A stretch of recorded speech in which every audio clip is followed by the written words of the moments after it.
Carbon number 4 पर भी nitro group है और कार्बन नंबर 6 पर भी नाइट्रो ग्रुप है। तो अगर हम पिक्रिक एसिड को आयोपेक नेम देंगे तो हम कहेंगे कि हमारे पास 2, 4, 6 3 हमारे पास नाइट्रो ग्रुप है, ट्राई नाइट्रोफिनॉल है। तो हमारे पास जनरली जो अल्केन है ना स्टूडेंट्स, इसके ई को हम किस चीज़ के साथ रिप्लेस कर लेंगे, OIC के साथ, यानी जितने भी कार्बोक्सिलिक एसिड होंगे। अस्सलाम वालेकुम, hope so all of you are doing well.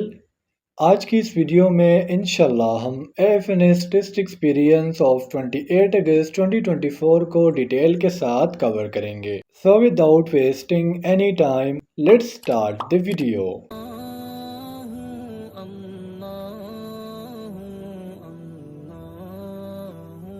The first MCQ is, if one hydroxyl group is directly attached to alpha carbon, it is called blank alcohol.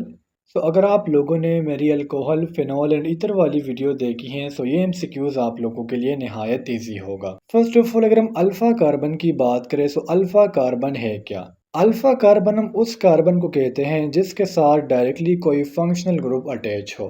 तो अगर अल्फा कार्बन के साथ directly सिर्फ एक hydroxyl group attach है तो ऐसे alcohol को हम नाम देंगे प्राइमरी अल्कोहल का। अब सपोज करें ये हमारे पास एक अल्फा कार्बन है, ठीक है, ये वाला कौन सा कार्बन है, अल्फा कार्बन है। अब अगर इस अल्फा कार्बन के साथ यहाँ पर भी कोई कार्बन अटैच है और यहाँ पर भी कोई कार्बन अटैच है, तो इस वाले कार्बन को और इस वाले कार्बन को जो डायरेक्टली अटैच होगा अल्फा कार्बन के साथ, इसे हम बीटा कार्बन का नाम देंगे। और अगर अल्फा कार्बन के साथ 2 बीटा कार्बन अटैच हों तो फिर इसे हम नाम देंगे सेकेंडरी अल्कोहल का।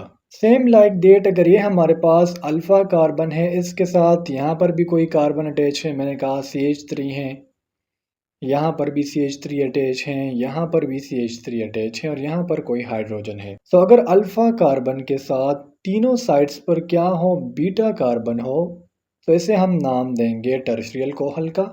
इस तरह अल्कोहल के हमारे पास मज़ीद 3 टाइप्स भी है। कौन कौन से? एक हमारे पास है monohydric alcohol, dihydric alcohol and polyhydric alcohol. Monohydric alcohol कौन से होंगे? वो चेन अगर इसमें सिर्फ और सिर्फ एक हाइड्रोक्सिल ग्रुप है, इसमें अगर 2 हाइड्रोक्सिल ग्रुप हैं और पोली मीन मेनी हाइड्रोक्सिल ग्रुप है। सो ये जो तीनों टाइप्स हैं ये भी आपको पता होने चाहिए। MCQ number 2 is, proteins are stored in which type of plastids.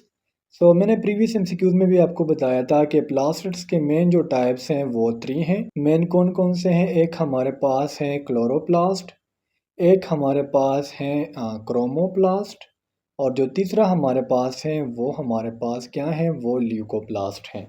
Chloroplast green है, इसका कलर ग्रीन क्यों है? क्लोरोफिल की वजह से। क्रोमोप्लास्ट में हमारे पास अदर देन ग्रीन पिगमेंट है, so that's why its colour is red, orange, yellow and so on. और ल्यूकोप्लास्ट हमारे पास कलरलेस प्लास्टिड है। फिर ये जो ल्यूकोप्लास्ट है इसके मजीद हमारे पास 3 टाइप्स है, एलायोप्लास्ट, एमाइलोप्लास्ट एंड प्रोटीनोप्लास्ट। क्रोमोप्लास्ट की बात करें तो ये क्या करता है, पोलिनेटर को अट्रैक्ट करता है, क्लोरोप्लास्ट फोटोसिंथेसिस को करता है और ल्यूकोप्लास्ट का काम क्या है, इसका काम है फूड की स्टोरेज करना। अब आपको पता है कि फूड हमारे पास प्लांट्स में 3 टाइप्स के हैं। कौन कौन से? कार्बोहाइड्रेट्स होंगे, लिपिड्स होंगे या फिर प्रोटीन्स होंगे। तो अगर हम ल्यूकोप्लास्ट के उस टाइप की बात करें जिसमें हमारे पास प्रोटीन स्टोर्ड होते हैं, तो इसे हम नाम देंगे प्रोटीनोप्लास्ट का। अगर हम कार्बोहाइड्रेट्स की बात करें तो एमाइलोप्लास्ट में हमारे पास कार्ब्स यानी कार्बोहाइड्रेट स्टोर्ड होंगे। और अगर हम एलायोप्लास्ट की बात करें तो इसमें हमारे पास प्लांट्स के फूड यानी लिपिड स्टोर्ड होंगे। तो फिर आपने प्लास्टिड के साथ सिर्फ प्रो लगा लेने हैं, यानी ये प्रो प्लास्टिड से क्या हुए हैं, डिराइव्ड किए गए हैं। MCQ number 3 is, which one is more acidic. So students अगर हम गिवन ऑप्शन में बात करें तो carboxylic acid is more acidic then phenol and ethanol. अगर मैं आप लोगों को इसका एक ट्रेंड बना के दूं से देखिए, कार्बोक्सिलिक एसिड जो है ये मोर एसिडिक है फिनॉल से और फिनॉल मोर एसिडिक है अल्कोहल से, ठीक है। एथेनॉल क्या है, ये हमारे पास अल्कोहल है। अगर हम कार्बोक्सिलिक एसिड के लिए फंक्शनल ग्रुप की बात करिए, इसमें फंक्शनल ग्रुप कौन सा है, सो वो हमारे पास C double bond O into OH है और इसके लिए जनरल फॉर्मूला क्या है, वो RC double bond O into OH है। कार्बोक्सिलिक एसिड की अगर हमने नोमेनक्लेचर करनी हो, इसको आयोपेक नेम देना हो, तो हमारे पास जनरली जो अल्केन है ना स्टूडेंट्स, इसके ई को हम किस चीज़ के साथ रिप्लेस कर लेंगे, OIC के साथ, यानी जितने भी कार्बोक्सिलिक एसिड होंगे उनके लास्ट में OIC लाजमी आएगा। लेट्स सपोज हमें दिया गया है CH3 CH2 COOH। COOH mean carboxyl group है। सो देखिए 1 2 से हमारे पास क्या हो गया, मीथेन हो गया, और कार्बन नंबर 3 ये से हमारे पास हो जाएगा प्रोपेन। और मैंने आपको क्या कहा कि लास्ट वाली ई को हमने किस चीज़ के साथ रिप्लेस करना है, OIC के साथ। से हमारे पास क्या हो जाएगा, प्रोपेनोइक एसिड। इस तरह अगर आप लोगों से पूछा जाए कि हम कार्बोक्सिलिक एसिड को कैसे फॉर्म कर सकते हैं, कैसे बना सकते हैं, तो अगर हम अल्डिहाइड्स की क्या करें, ऑक्सीडेशन करें in the presence of cobalt, तो इससे हमारे पास कार्बोक्सिलिक एसिड की फॉर्मेशन होती है। फिनॉल को तो हम डिटेल के साथ कवर कर चुके हैं कि फिनॉल क्या है। इसका जनरल फार्मूला है C6H5OH। सिर्फ बेंजीन रिंग के ऊपर क्या आया हुआ है, हाइड्रोक्सिल ग्रुप आया हुआ है। और अल्कोहल तो मैं आपको बिल्कुल डिटेल के साथ बता चुका हूँ। इसके लिए जो जनरल फार्मूला है वो हमारे पास ROH है। MCQ number 4 is antonym of मेलानकोली is. तो एक एक्सपीरियंस मैंने डिस्कस किया था, उसमें इसका पूछा गया था सिनोनिम यानी मुतरादिफ अल्फाज यानी सेम मीनिंग वाला। यहाँ पर इसका एंटोनिम पूछ लिया गया है। मेलानकोली कहते हैं गम को, तो इसका जो एंटोनिम है वो जॉयफुलनेस एंड चेयरफुलनेस, ये दोनों हैं। और इसके अगर हम सिनोनिम की बात करें तो वो हमारे पास सेट है। MCQ number 5 is centripetal force acts on a body moving in blank path. तो सेंट्रीपिटल फोर्स एक बॉडी पर तब एक्ट करेगा जब अगर वो बॉडी सर्कुलर पाथ में क्या कर रही है, मूवमेंट कर रही है। यहाँ पर अगर हम सेंट्रीपिटल फोर्स के लिए फॉर्मूला की बात करें तो इसे हम सिंपली डिनोट करते हैं FC से, और ये हमारे पास mv² और r के बराबर है, जिसमें m मास, v वेलोसिटी और r रेडियस को शो करता है। एक MCQs आया था कि सेंट्रीपिटल फोर्स जो है किस चीज़ पर डिपेंड करता है। तो ये हमारे पास ऑल ऑफ दीज 3 फैक्टर्स यानी मास, वेलोसिटी एंड रेडियस पर डिपेंड करता है। इस तरह अगर हम सेंट्रीफ्यूगल फोर्स की बात करें तो वो हमारे पास m⍵² ओवर r के बराबर है। एम एस है, W हमारे पास, ये W नहीं है, ठीक है। इसे हम नाम देते हैं किस चीज़ का, ये ओमेगा है। ओमेगा एंगुलर वेलोसिटी है और R वो रेडियस है जिससे सेंट्रीफ्यूगल फोर्स क्या हुआ था, इनिशिएट हुआ था। Number 6 is which one is secreted by thyroid gland. तो स्टूडेंट्स एंडोक्राइन सिस्टम तो ऑलमोस्ट मैं आपको कवर करा चुका हूँ, लेकिन इस पर एक वीडियो और भी अपलोड करूँगा डिटेल्स के साथ।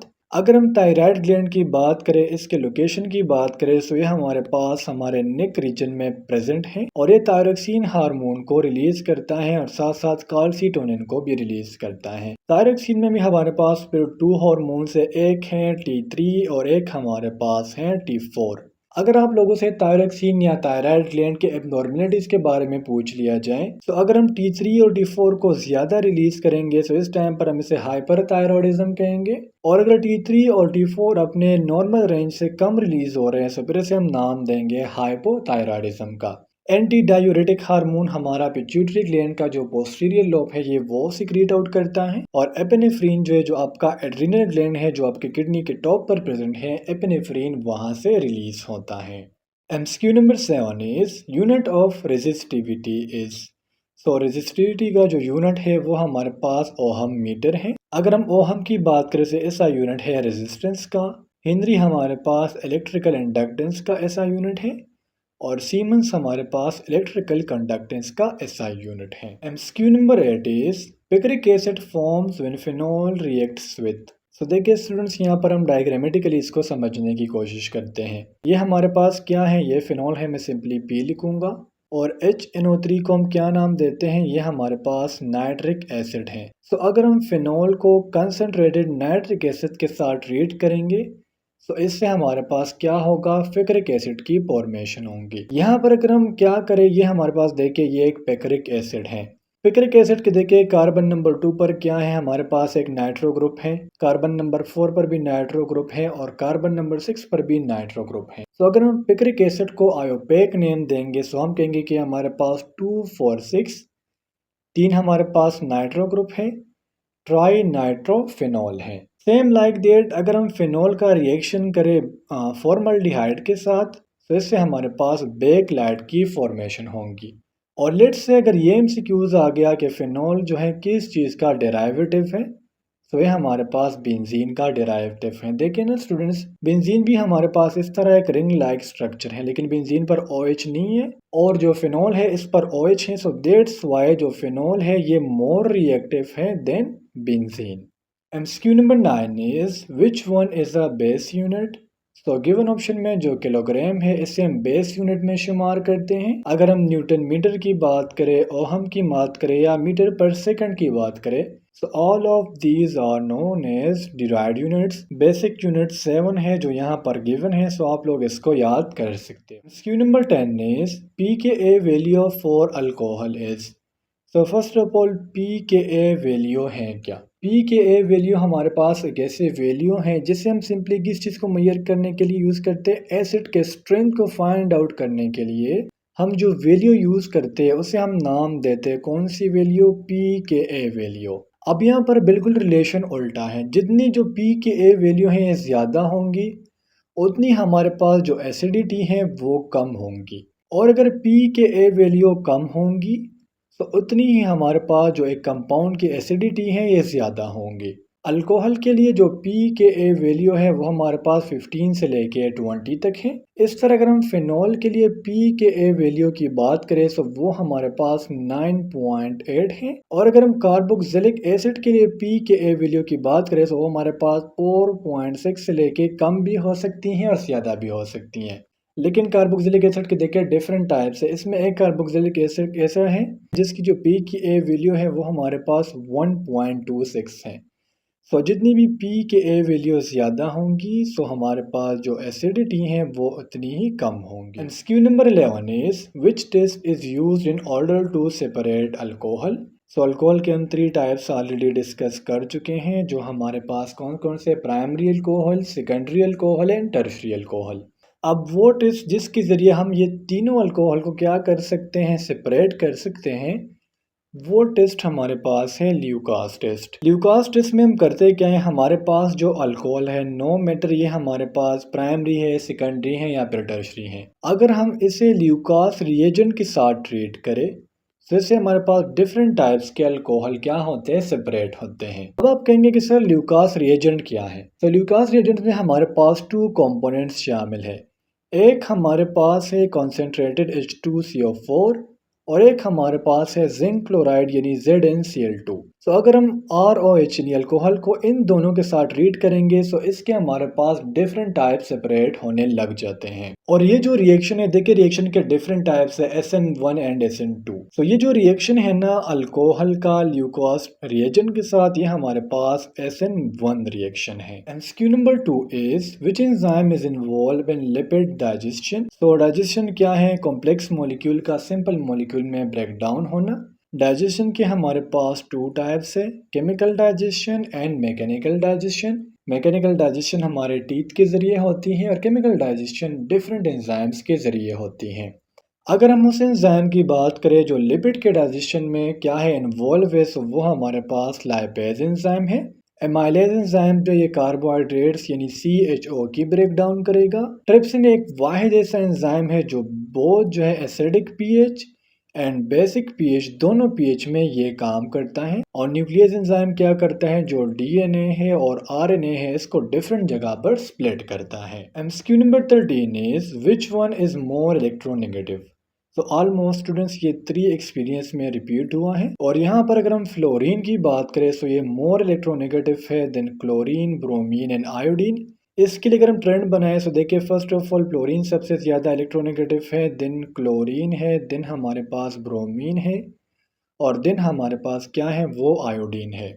फ्लोरीन की इलेक्ट्रोनेगेटिविटी वैल्यू हमारे पास 4 है, इस तरह क्लोरीन की 3 है। इस तरह अगर ये एमसीक्यूज आ जाए which one is more reactive, so भी हमारे पास फ्लोरीन, यही वाला ट्रेंड आप लोगों ने फॉलो करना है। जितनी इलेक्ट्रोनेगेटिविटी वैल्यूज ज्यादा होंगी उतनी ही रिएक्टिविटी ज्यादा होंगी। Q number 14 is methanol is used as solvent for. तो यहाँ पर देखिए लास्ट में सफिक्स यूज किया गया है ऑल। सो ये हमारे पास क्या है, ये हमारे पास एक अल्कोहल है। मेथनॉल को हम दूसरा नाम देते हैं मिथाइल अल्कोहल का, और ये सिंपलेस्ट अल्कोहल है, ये आप लोगों को पता होना चाहिए, हमने ये डिस्कस किया था कि एक मेथनॉल है और मेथनॉल के साथ दूसरा कंपाउंड जो सबसे ज़्यादा सिंपलेस्ट है वो हमारे पास एथेनॉल है। मेथनॉल के लिए जो जनरल फार्मूला है वो हमारे पास CH3OH है और ये हमारे पास फैट्स, वर्निशेस एंड ऑयल इन तीनों में यूज किया जाता है। Excuse number 15 is total components of projectile. तो प्रोजेक्टाइल के हमारे पास टोटल 2 कंपोनेंट्स हैं, वो हमारे पास एक है हॉरिजॉन्टल और एक है वर्टिकल।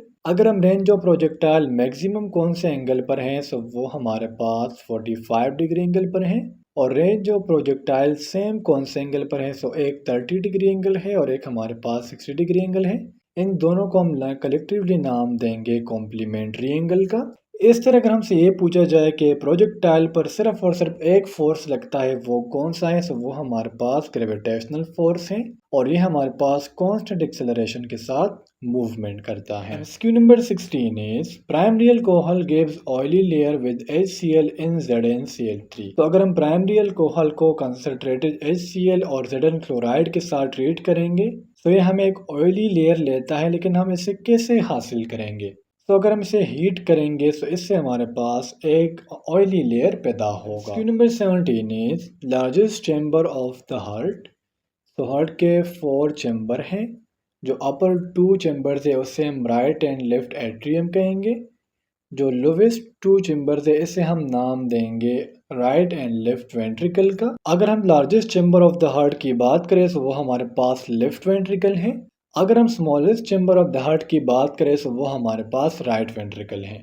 इस तरह right side of the heart में हमारे पास डीऑक्सीजनेटेड ब्लड होगा और left side of the heart में हमारे पास ऑक्सीजनेटेड ब्लड होगा या ऑक्सीजन रिच ब्लड होगा। अगर हम हार्ट के लार्जेस्ट आर्टरी की बात करें तो वो हमारे पास एओर्टा है और अगर हम लार्जेस्ट वेन की बात करें तो वो हमारे पास वेना केवा है, जिसको हमने मजीद 2 क्लासेस में डिवाइड किया हुआ है, inferior vena cava and superior vena cava. Heart जो है एक बैग लाइक स्ट्रक्चर में प्रेजेंट है इसकी प्रोटेक्शन के लिए और इस बैग को हम नाम देते हैं pericardium. Q number 18 is which one has the strongest hydrogen bonding. तो गिवन ऑप्शन में स्टूडेंट्स हमारे पास जो हाइड्रोजन फ्लोराइड है इसमें सबसे ज्यादा स्ट्रॉन्गेस्ट हाइड्रोजन बॉन्ड है। नेक्स्ट फिर हमारे पास स्ट्रॉन्गेस्ट बॉन्ड पाया जाता है H2O में, देन हमारे पास NH3 में। यहाँ पर अगर हम जिंक की बात करें तो जिंक हमारे पास मेटेलिक बॉन्ड की फॉर्मेशन करता है, लेकिन ये तब फॉर्म करेगा अगर एक जिंक मॉलिक्यूल दूसरे जिंक के साथ रिएक्शन करे। इस तरह अगर ये जिंक जो है क्लोरीन के साथ रिएक्शन करेगा तो इस टाइम पर ये जो बॉन्ड फॉर्मेशन करेगा वो आयोनिक बॉन्ड होगा। MCQ number 19 is on reduction ketone gives. Ketone का जो जनरल फॉर्मूला है वो क्या है, RC double bond O into R।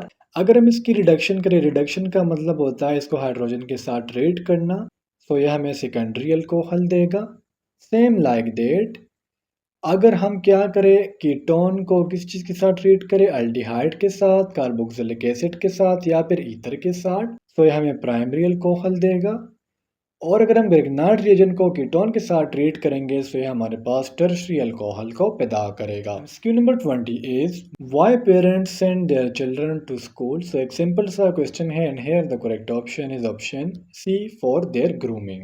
MCQ number 21 is smallest bone of the body is. तो बॉडी के जो सबसे स्मॉलेस्ट बोन है वो हमारे पास टेप्स हैं जो मिडल ईयर में प्रेजेंट है। इस तरह अगर हम हमारे बॉडी के सबसे स्मॉलेस्ट मसल की बात करें तो वो हमारे पास स्टेपिडियस मसल है। अगर हम हमारे बॉडी के लार्जेस्ट मसल की बात करें तो वो सार्टोरियस मसल है और सबसे स्ट्रॉन्गेस्ट मसल वो चीविंग मसल है। यहाँ पर देखिए लास्ट ऑप्शन में दिया गया है फीमर, से हमारी बॉडी का क्या है, largest bone. MCQ number 22 is the term autophagy is related with। autophagy का मतलब होता है self eating and here the correct option is option D mean lysosome। Basically lysosomes में हमारे पास डाइजेस्टिव एंजाइम्स होते हैं। तो बाज़ औक़ात मेल फंक्शन की वजह से लाइसोसोम अपना फंक्शन परफॉर्म नहीं करता, सो जो अपने डाइजेस्टिव एंजाइम्स होते हैं ना, ये इसे अपने आप में क्या कर देता है, रिलीज कर देता है और अपने आप को ख़त्म कर देता है। So that's why we also call lysosome a societal bag। Lysosome का मेन फंक्शन क्या है, फैटी एसिड को कन्वर्ट करना कार्बोहाइड्रेट्स में पेरोक्सिसोम का काम क्या है मेन? H2O यानी पेरोक्साइड को कन्वर्ट करना वाटर में एंड अदर कंपाउंड्स में। और माइटोकॉन्ड्रिया में हमारे पास सेल्युलर रेस्पिरेशन होता है, so that's why we called mitochondria is power house of the cell. MCQ number 23 is there are how many sides of prism. So देखिए students, prism के different types से अगर आपको दिया होता है ट्राइएंगुलर प्रिज्म, तो फिर उसके हमारे पास 5 साइड्स थे। अगर हमें रेक्टेंगुलर प्रिज्म दिया होता तो फिर वो उसके 6 साइड्स थे। सो ये प्रिज्म के टाइप पर भी डिपेंड करता है। MCQ number 24 is which one is the sweetest compound. So given option में स्टूडेंट्स अगर हम फ्रक्टोज की बात करें तो ये हमारे पास एक स्वीटेस्ट कंपाउंड है। ग्लूकोज हमारे पास ये एक मोनोसेकेराइड है। सुक्रोज हमारे पास डाइसेकेराइड है। और स्टार्च हमारे पास ये कम्प्लेक्स पॉलीसेकेराइड है। स्टार्च हमारे पास प्लांट्स में स्टोरेज फूड है। और अगर हम सक्रोज की बात करें तो ये ट्रांसपोजेबल शुगर है। स्टार्च के फिर हमारे पास 2 कंपोनेंट्स है, एक हमारे पास है एमाइलोज और दूसरा हमारे पास है अमाइलो pectin. MCQ number 25 is ripening of fruits. तो जो फ्रूट्स की राइपनिंग है ये इथाइलिन करता है, या इथाइलिन की जगह समटाइम ये क्वेश्चन आ जाता है कि आर्टिफिशियल हार्मोन कौन सा है। तो ये तो हार्मोन नहीं है, ये हमारे पास एक केमिकल है जिसे हम नाम देते हैं कार्बाइड का। कार्बाइड अपने आप को चेंज कर लेता है एसिटाइलिन में। और एसिटाइलिन क्या करता है, ये हमारे पास क्लोरोफिल की डिग्रेडेशन करता है। सो दैट्स वाई शुरू में फ्रूट का कलर ग्रीन, और अगर क्लोरोफिल की डिग्रेडेशन हो जाए तो ये अपने दूसरे कलर में चेंज हो जाता है। ऑक्सिन को यहाँ पर मेंशन किया गया है, सो ये हमारे पास मेन काम करता है root formation. MCQ number 26 says phenols are derivatives of. तो फिनोल्स हमारे पास बेंजीन के डेरिवेटिव्स है। अगर हम अल्कोहल्स की बात करें तो ROH जो है यानी अल्कोहल जो है ये हमारे पास अल्केन के डेरिवेटिव्स है। MCQ number 27 is which type of hybridization is found in alkanes. So अगर हम अल्केन्स की बात करें तो इसमें हमारे पास हाइब्रिडाइजेशन पाया जाता है sp3। अगर हम अल्कीन की बात करें तो अल्कीन में हमारे पास जो हाइब्रिडाइजेशन है वो sp2 है। और अल्काइंस में हमारे पास sp हाइब्रिडाइजेशन है। सो गिवन ऑप्शन में हमारे पास जो sp3 है ये करेक्ट है फॉर अल्केन्स। अल्केन्स के लिए अगर हम जनरल फार्मूला की बात करें तो वो हमारे पास CnH2n+2 है। अगर हम इस 2 को रिमूव करें, सिर्फ CnH2n को छोड़ दें तो हमारे पास अल्कीन का फॉर्मूला है। और अगर हम CnH2n-2 की बात करें तो वो हमारे पास अल्काइन का फॉर्मूला है। MCQ number 28 is which enzyme work both in acidic and basic pH। So here the correct option is option B main trypsin. Trypsin acidic and basic दोनों pH में काम करता है। अगर हम यहाँ पर पेप्सिन की बात करें से हाईली एसिडिक pH में काम करता है। देखिए पेप्सिन कहाँ पर है, ये हमारे स्टमक में है। और स्टमक में क्या है, वहाँ पर HCl है। HCl पर क्लोरिक एसिड के बाद सेकंड स्ट्रॉन्गेस्ट एसिड है। अच्छा स्टूडेंट्स, ये कुछ टॉपिक्स है जिससे बार बार MCQs रिपीट हो रहे हैं। एंडोक्राइन सिस्टम से हर एक्सपीरियंस में 2 से लेके 3 MCQs आ रहे हैं। सो एंडोक्राइन सिस्टम को प्रिपेयर करके जाइएगा।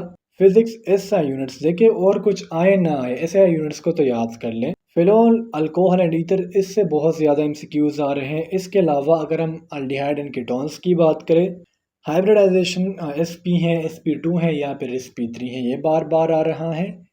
एंड ऑर्गेनेल्स जिस तरह लाइसोसोम है, माइटोकॉन्ड्रिया है, तो इससे MCQs भी बार बार रिपीट हो रहे हैं। तो स्टूडेंट्स, ये था आज का हमारा 28 अगस्त का एक्सपीरियंस। होप सो आपको तमाम MCQs क्लियर हुए होंगे। इंशाल्लाह अगली वीडियो में मिलते हैं। अल्लाह हाफिज़।